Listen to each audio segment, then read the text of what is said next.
There's no need to fear. Underdog is here. Time again for the Underdog Show, starring that champion of champions, Underdog.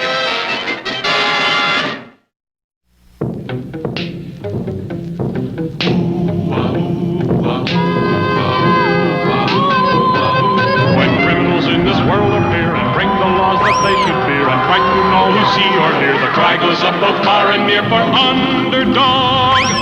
Underdog. Underdog. Underdog. Speed of lightning, roar of thunder, fighting all who thunder. Underdog. Underdog. Underdog. In our last episode, a battle-weary underdog had been captured, and with Sweet Polly sealed up in a cocoon by the giant caterpillar of the Molemen. Underdog, Underdog, speak to me. My ring. Your ring? A secret place in my ring I fill with an Underdog super energy pill. Of course, I forgot. Here.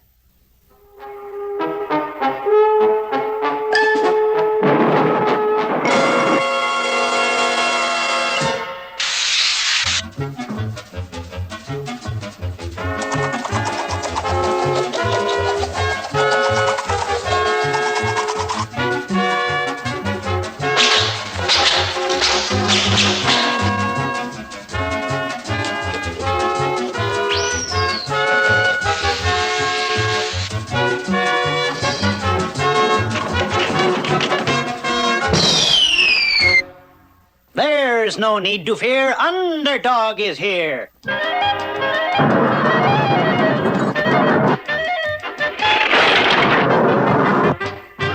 He's back. Release the giant ant again. We'll have some entertainment.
As Sweet Polly was cheering for Underdog, she was being watched by two sinister eyes high up in the great cave. Suddenly,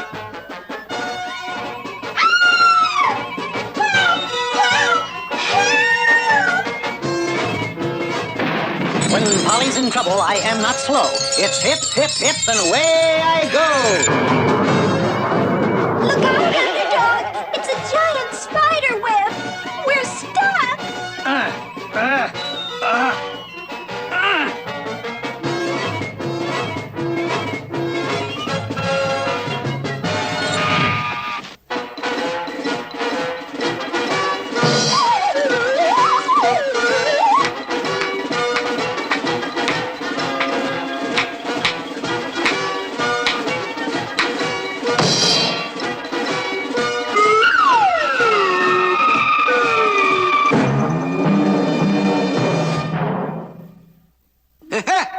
I have you now. Unhand her, sir, for if you won't, Silence! One more word, and I will use the mole-hole gun on her. If you make one move, it's the end of Sweet Polly. It's better. Now you will do exactly as I say, or else. First, I want you to... It looks as if King Mange has Underdog in his power. What does he want him to do? The answer lies ahead in our next exciting episode.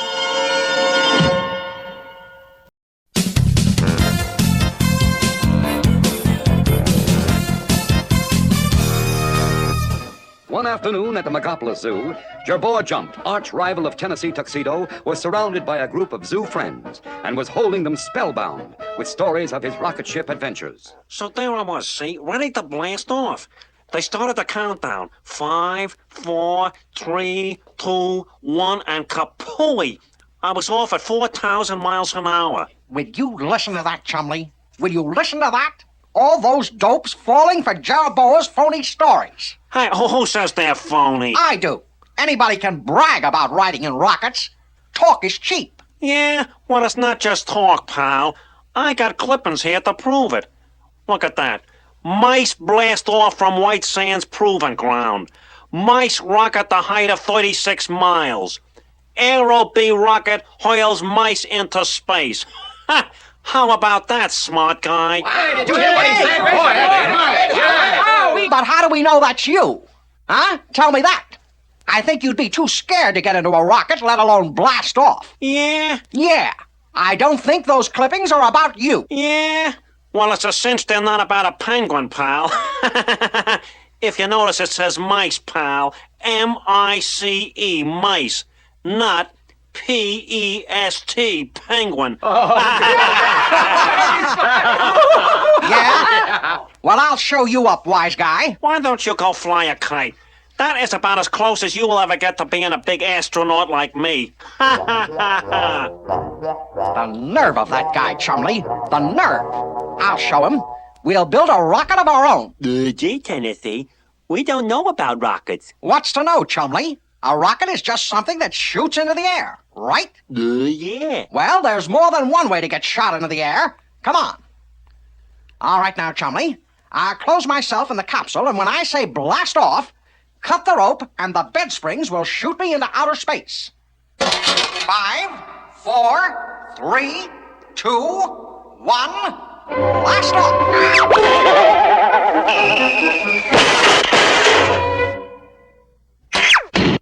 Gee, Tennessee, how's everything up on the moon?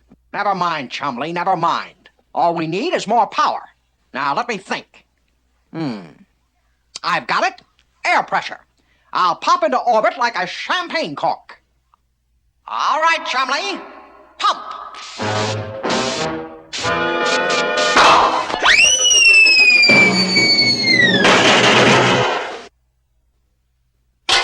Take me to your leader.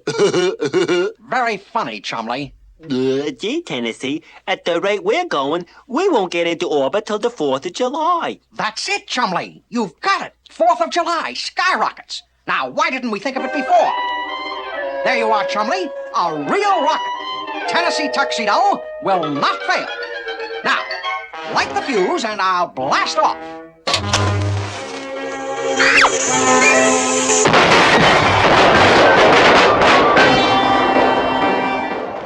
Some blast off. Yeah, all blast and no off. Chumley, I think it's time to go see Mr. Whoopi. He'll tell us all about rockets, and then we can show up that Jerboa. We'll use escape plan number 1212. Now, you go get the springboard while I get the umbrellas. Okay, Tennessee. The board's all set up. Okay, I'll just test it to see if it has enough spring. Not quite enough, Chumley. You'll have to move the sawhorse back a little bit. Okay, Tennessee. But first I gotta take off the springboard. Chumley! But at last, all was ready for the escape. All right, Chumley. I'll go first.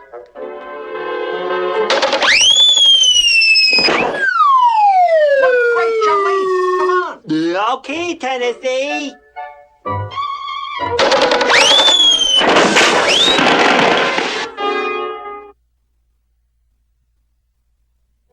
And so a short time later, our two heroes were sitting in the office of Phineas J. Whoopi, the man with all the answers. Rockets, eh? Well, put all your money in rockets, my boy, because they're going up. You get it? Yes. But I think we can find out something about them. Now, where did I put that three-dimensional blackboard? Oh, here it is. Rockets began about 700 years ago in China. The Chinese who invented gunpowder found that if they put the powder in a paper tube and blocked both ends, they got a firecracker. They found the firecrackers very amusing. Then one day someone forgot to plug up one end of the firecrackers, and instead of exploding, it went... And whoopee! The rocket was born.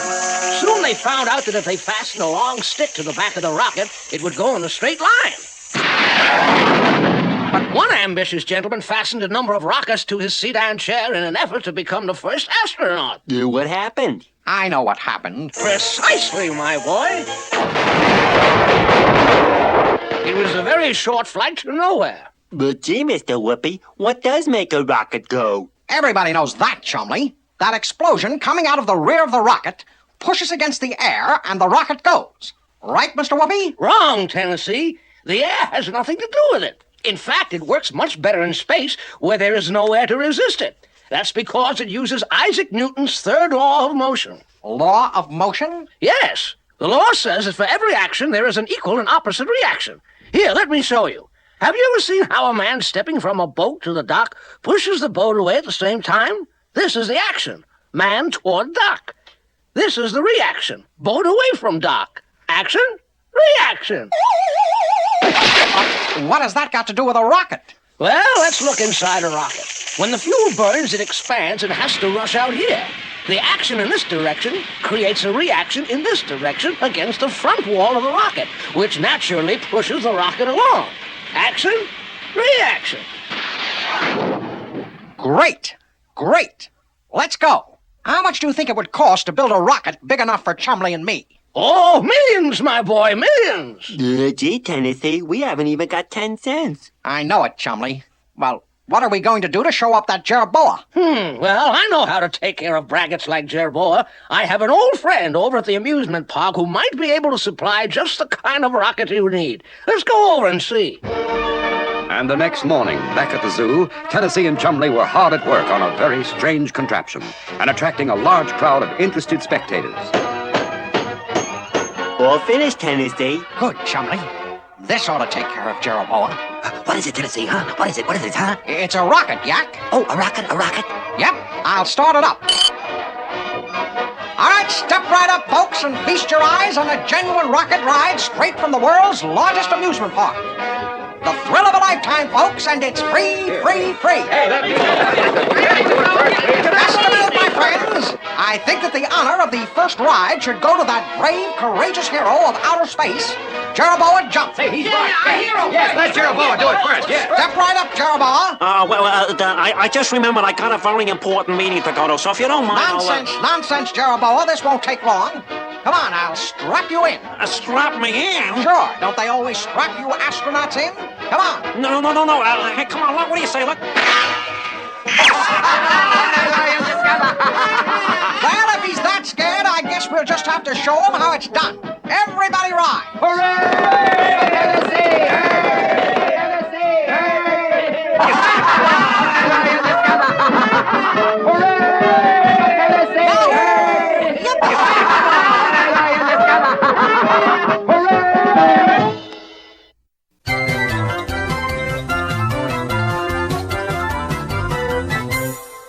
In our last episode, Biggie, Rat, and Itchy Brother had located an important clue to the whereabouts of the long-lost gold of Bongo Congo.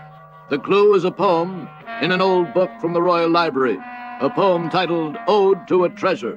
We've got to decode the ode. And that meant they must get the Royal Odie Decoder. Quickly, the two traders developed plans for capturing True Blue Odie Coloni, keeper of the Odie Decoder. After one failure, and then another, the diabolical duo finally managed to capture Odie Coloni.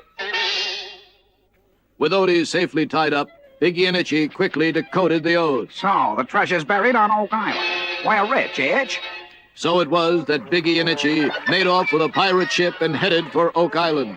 Sailing over the water, baby. Okay, Itch, cut the singing and forget the lookout. We got nobody to worry about.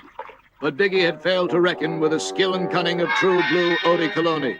Swiftly biting through the ropes that held him, Odie soon gained his freedom. Now to take care of those two traitors. I must hurry and tell my king. What's that? The lost gold of Bongo Congo? And Biggie and Itchy are on their way to get it? Why, that's the most unheard of thing I ever heard of. But true, sire. There's not a moment to lose. Of course, I'll hurry into my yachting clothes. By the time King Leonardo and Odie Coloni were aboard the royal yacht, Biggie and Itchy had already reached Oak Island, and once there, quickly located the giant oak tree from which the island took its name. Okay, Shovelhead, dig. But gee, Big, I don't dig. Okay, Big, I dig. Faster. In only a few moments, Itchy Brother had uncovered the long-lost treasure of Bongo Congo. Meanwhile, what of King Leonardo and True Blue Odie Coloni? Confound it, I can't see a thing. The trees are blocking my view. Beg pardon, sire, but you're looking at the mast. Oh, yes, of course. Oh, let's see now. There they are. They're putting the treasure on board. Now they're hoisting the anchor. All right, Etch, haul up the anchor. This is like simple assignment. Just twisted a wrist. They've had some trouble, but the anchor's up now. They're sailing this way. Very well, my king. We shall be ready for them. The cannon is loaded, sire. Good. Here they come. Ahoy there, traitors! Surrender the royal treasure or we'll blast you out of the water. Uh-oh. That's what you think, royal brother of mine. We have, not yet begun our flight. The word is fight, loudmouth, not flight. For me, the word is flight. I'm cutting out of here, Big. Now maybe you'll get on that cannon. Hurry it up. The other way! Point the cannon the other way! In a moment, cannonballs were flying back and forth at a furious rate.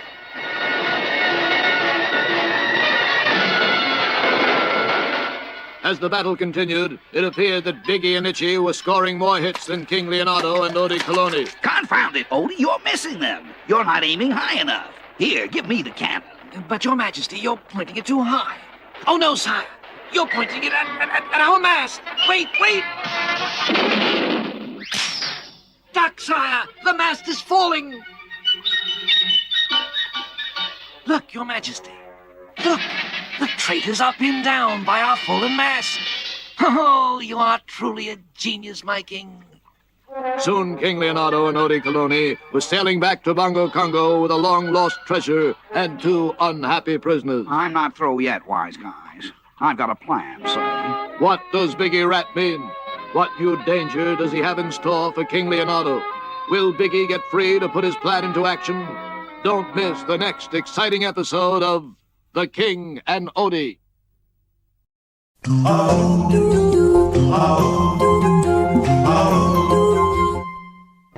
Mange, king of the Molemen, had captured Sweet Polly and was now forcing Underdog to obey him. Don't make a move, Underdog, or Sweet Polly will pay for it. By 12 o'clock today, the people on the surface of the earth will be so weak from hunger that my men and my ants will have no trouble conquering them. Here, you, guard the prisoner while I prepare for battle. And as for you, why don't you get lost? Underdog, helpless in the land of the Molemen, rocketed up to the surface, and just as Mange had said, the people were too weak to run, let alone fight. To arms! To arms! The Molemen are coming! Too weak. Blow your whistle long and loud. We must alert this sluggish crowd. It's clear the fight is up to me, but I can't do a thing till Polly's free.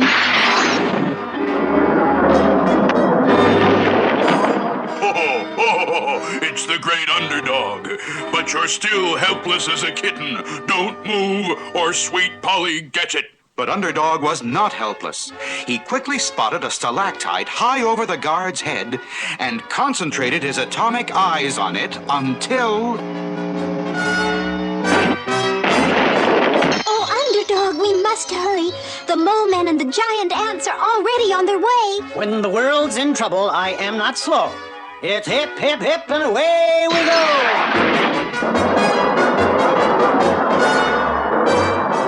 But how are we going to help? The people need strength to escape. They have no food. All they have is water. Water, that's the answer. Each reservoir I'll fill with an Underdog super energy pill. And moving with the speed of light over the country, Underdog dropped one of his energy pills into the great reservoirs that supplied water to the cities and towns.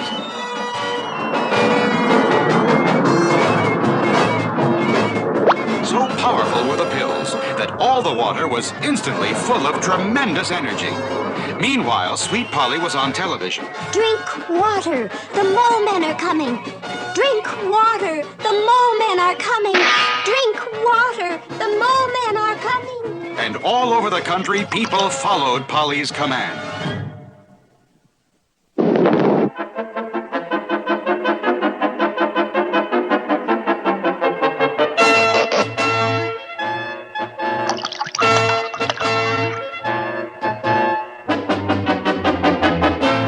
Now the ants and the mole men began moving in on the city.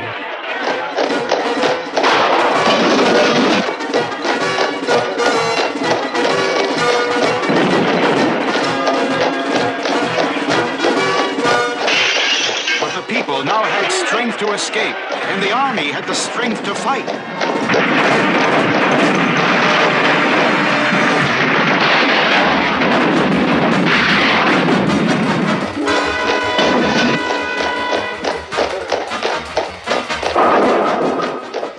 King Mange arrived with the mole hole gun.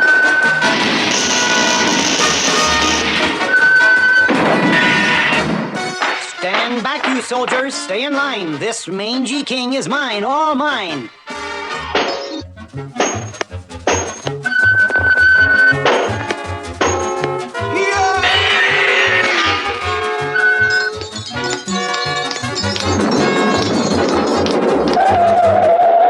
Here's your villain. He's had his day. He's proof that evil does not pay. Look in the sky. It's a plane. That's a bird. It's a frog. A frog? Not plane nor bird nor even frog. It's just little old me.